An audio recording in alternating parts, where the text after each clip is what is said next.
Hello everyone, welcome back to my setting. Welcome back to me, my bad corona hair because everything's closed and I can get a normal haircut. But that's not why we're here today. Today we're here for one very specific reason, which is, as I was reading through Lord of Chaos, something occurred to me. We keep getting those thoughts from Lewis Therin, and glimpses of his life started to kind of seep into Rand's psyche. And since I bought Wheel of Time comic a few weeks ago, thanks to the generous donation of my patron Ethan, thank you Ethan, I noticed that it kind of goes a little into his life, at least in the prologue. So today I wanted to do something fun and kind of comment and go through the prologue section of the comic and see, does it match my imagination or not? So here we are, Wheel of Time prologue.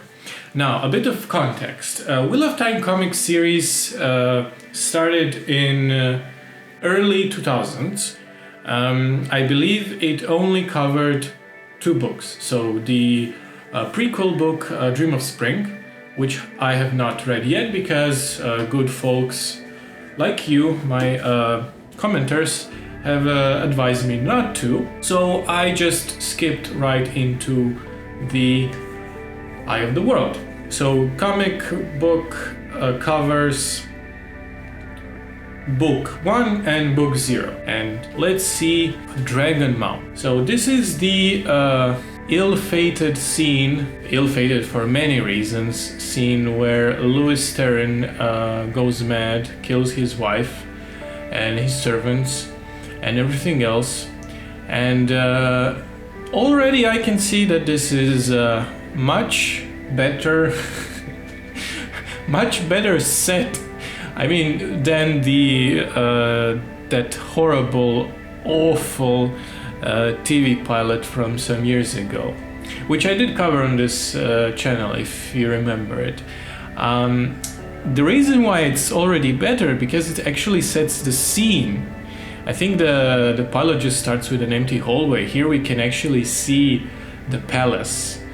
And the shadows and the thunderstorm and the corpses outside. It's all very macabre, all very I wouldn't say horror tinged, but yeah, I think it is very much a horror scene. It's very gothic.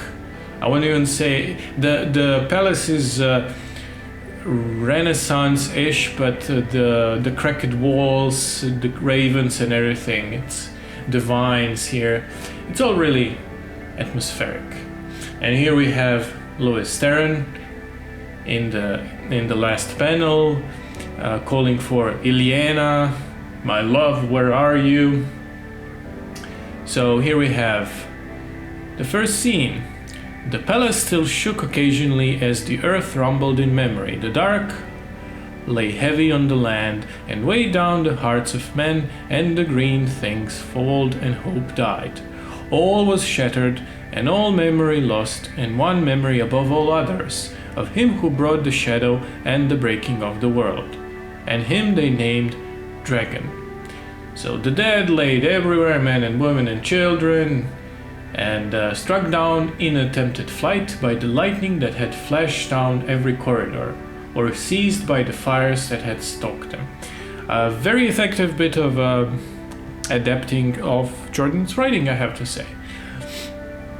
I always admired comic book writers, especially when they're adapting something into a comic book form. A comic book adaptation that I really like, well, if we can call it adaptation, it's kind of a expansion, really. It's the Dark Tower comic book adaptation, and it expands on the Fall of Gilead, and I find it very difficult just to conceive on an intellectual level, how can you condense it on so little and still tell a compelling story, which comics always do. Speak of comics and adaptation, I don't remember if Lewis Therin has been described in the prologue. I think he has been described in the subsequent scenes, but I don't think that's how I imagined him. He looks much older, and I don't know if it's just a particular comic book style or what, but the scar here, or maybe it's a shadow, but not really the outfit or the art style, I would say, or at least clothing style. His outfit doesn't really look like it fits with the palace. It looks like a northern king, ruler. So he calls for his wife, and here we have Betrayer of Hope. Here we have Elan Morrington Drenai, but now Betrayer of Hope. He certainly does look like how I imagined him, at least partially. I imagined him slim, this dark, sleek figure.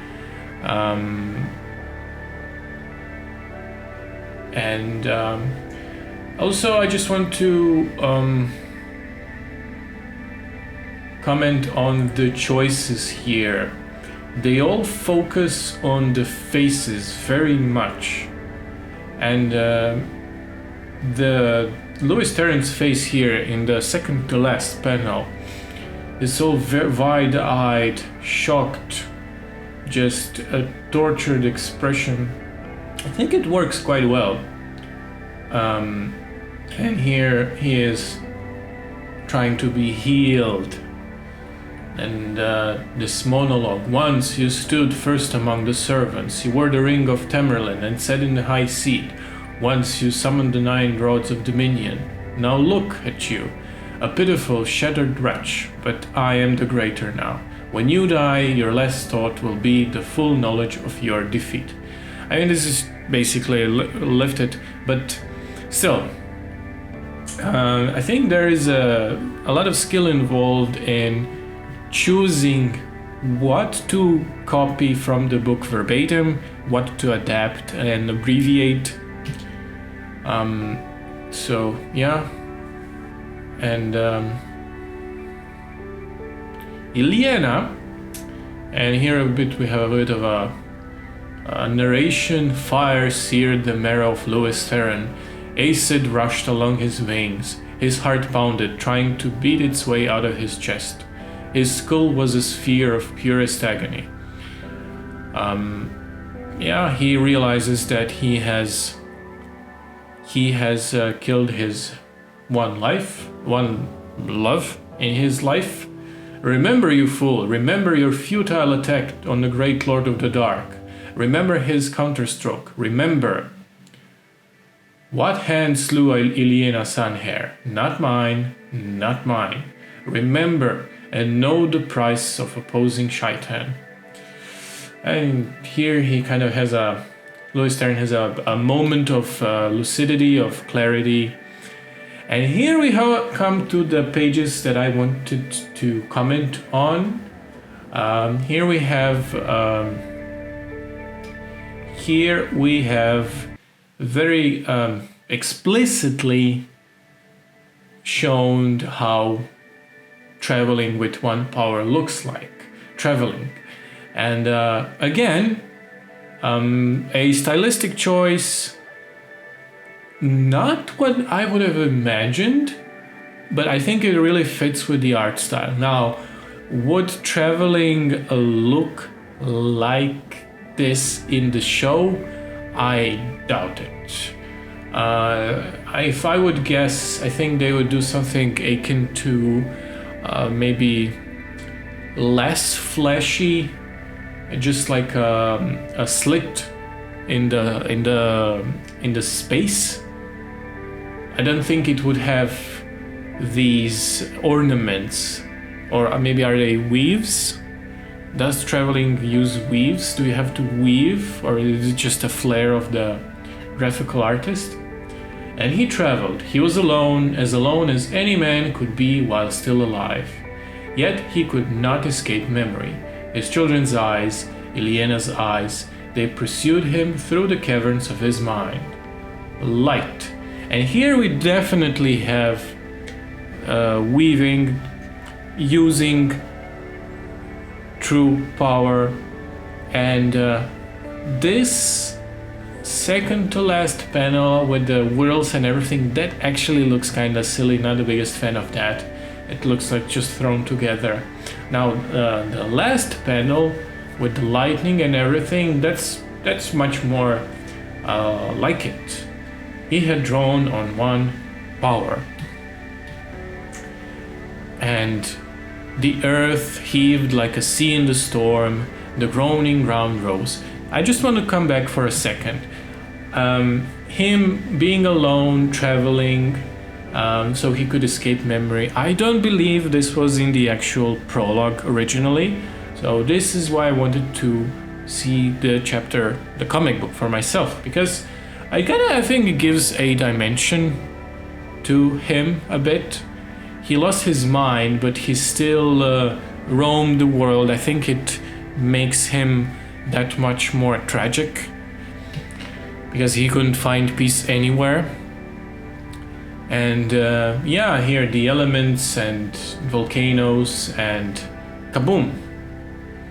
The earth heaved like a sea in a storm, the groaning ground rose, thrusting the burning spray ever upward. From north and south the wind howled in, shrieking as if to aid the mountain ever skyward.